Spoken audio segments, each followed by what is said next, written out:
Joshua Walker here at Japan Society.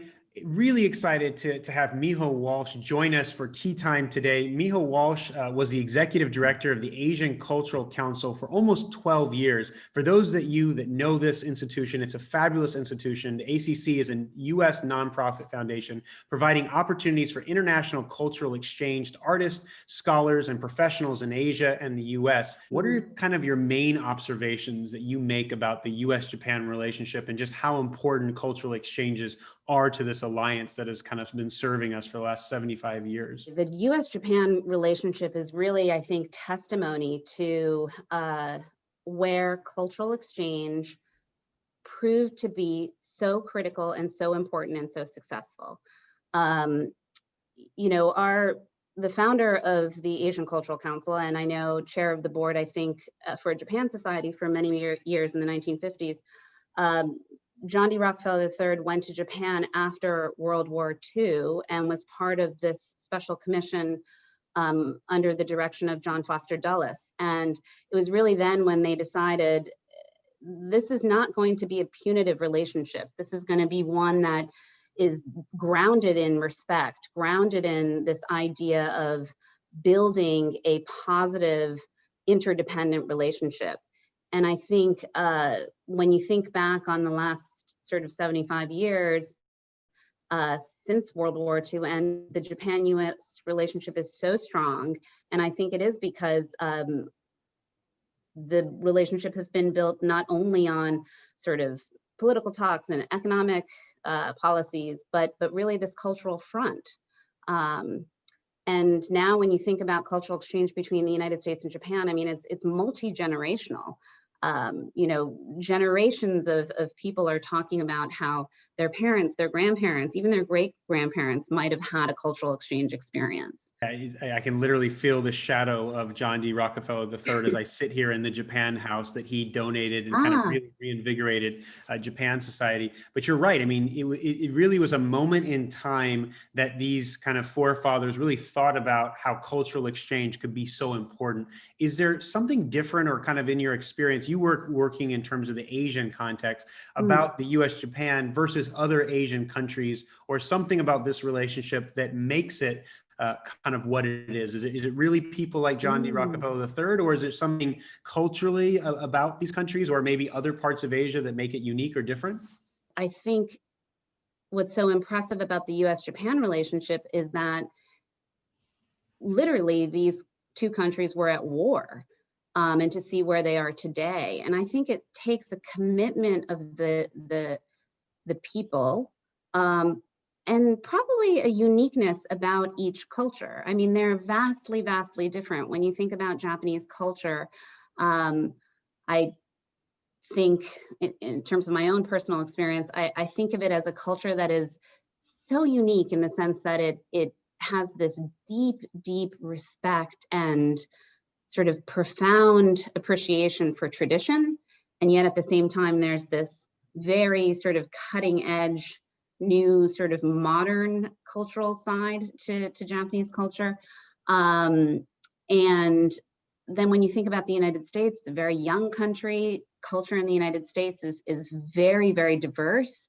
Japan is a very homogeneous country. I mean, when you think about sort of being on two ends of the spectrum, they really are quite different culturally. And maybe there is sort of an inherent appreciation of that difference, I would hope, that strengthens that kind of relationship. What has been the impact of COVID-19 on the exchange programs you've been involved in, and how is the community adapting and navigating these challenges? For those of us in cultural exchange or international educational exchange even, it has been an incredibly difficult time. Obviously, the sort of core of cultural exchange is that in-person experience. It's sort of literally leaving a place that you're so familiar with, going to a place that is completely different or foreign to you, and immersing yourself there and learning, building relationships, absorbing, and then sort of also having that experience be a reflection on yourself. And when that opportunity or possibility sort of goes away, you think, how can you do cultural exchange in this virtual world when travel really is essentially too dangerous or not possible in these times? And I think what we have done in the cultural exchange field and the international educational exchange field is, a lot of people have adopted new models. They've pivoted. So a lot has gone online. And I think that that is both out of necessity, but also out of this need for experimentation. There have been new discoveries about the possibilities of virtual exchange. And in the end, it's about connection, I think. I think we are all talking, whatever sector or industry you work in, I mean, this idea of connection is so critical in these moments. I think when the world is experiencing a crisis, what people yearn for is this idea of connecting. So while the connection or the building of bridges or the sort of building of relationships has now had to happen not in person, I think we're adapting and we're learning. I love the Japanese word for connection or deep connection, kizuna, right? Which really enforces that deep connection that transcends. And so while we may be socially distant, we're trying to deepen connections. What do you think the long-term impact of this will be? In some ways, I guess my thinking is we've kind of course corrected out of necessity towards all online. Do you think when we're able to go back and we're able to travel, that we then will have a deeper set of connections because we have new tools at our disposal that we may not have adapted to had this pandemic not hit us?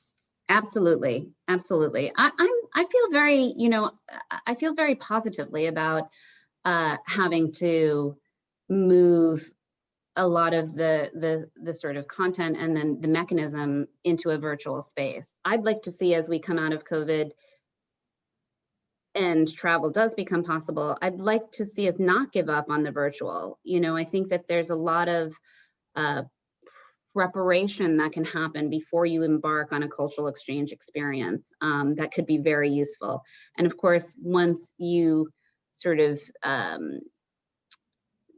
once your program comes to an end and you return home, I think the way to keep those connections alive is definitely through connecting online, through building alumni and relationships and further connecting, having that ripple effect in the virtual space. Do you have a particular moment that sticks with you when you say cultural exchange that's deeply kind of, this is what I think of, like an experience you've had or experience that you've seen over the years as an executive director? You must have so many that you experience. Is there something that personifies it for you? Growing up, being sort of biracial and growing up biculturally, people would always ask, when I was in Japan, I was seen as an American. When I'm here in the United States, I'm seen as Asian or Japanese. And people, when I was a kid, would always ask sort of, oh, which do you prefer? When I grew up in the sort of 70s and 80s, I was considered hafu. And being half was always this strange identity where you think, okay, somehow I'm not whole, I'm neither, I don't belong anywhere. But the aha moment, I think, really might have been when I was applying to college, actually. And I was, the application sort of said, okay, this is your space, tell us about you. And my whole college essay was really that I wasn't half, but I was actually double. And I tried to argue this from a perspective of, it's really being able to sort of belong to both cultures and continue to go back and forth in every moment of cultural exchange that I experience. That sort of stands out. And I think about, I think about my children who are technically, I guess they're Japanese American, Thai, Chinese. And I think about sort of, oh, will they have aha moments where they think, okay, this is a cultural exchange moment that speaks to one part of my certain identity? And no doubt they will, because I think this next generation is becoming so international, and that's an exciting thing.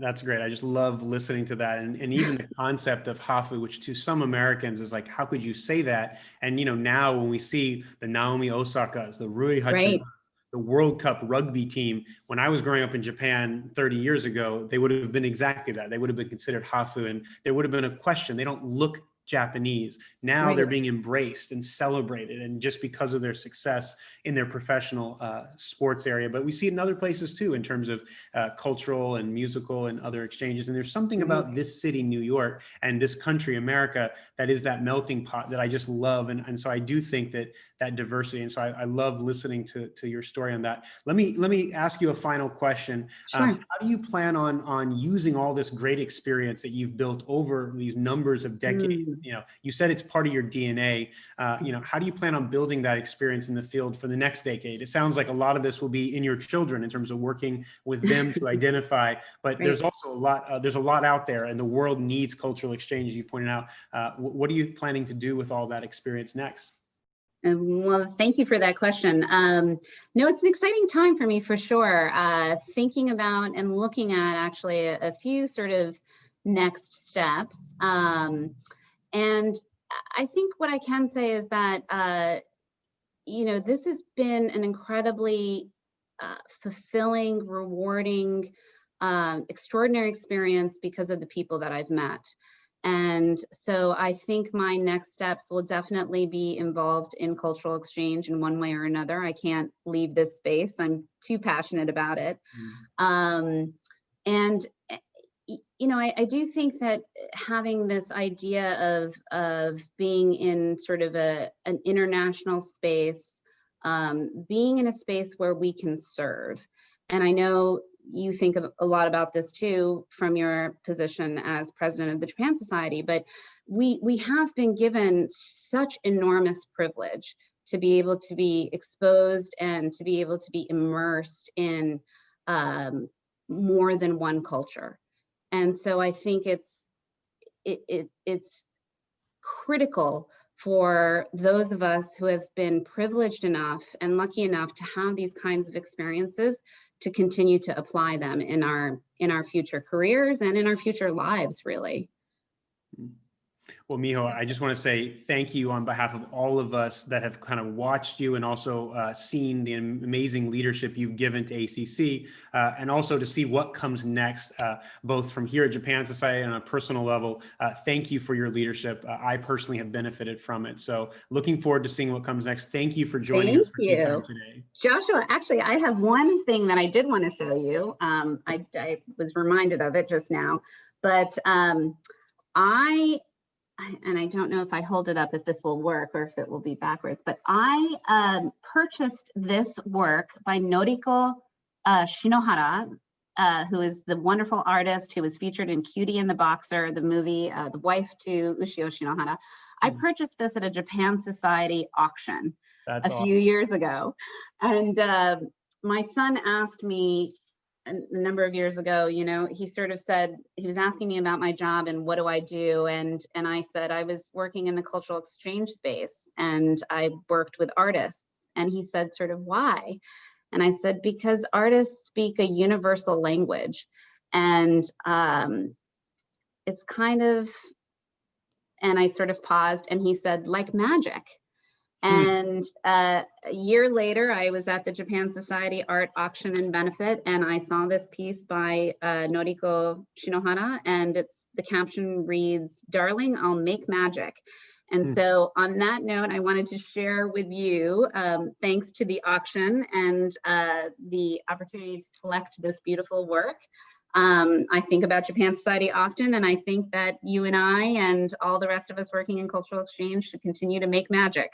Thank you so much for this opportunity to talk with you today. Absolutely. Well, to making magic, Kampai, thank you for joining us.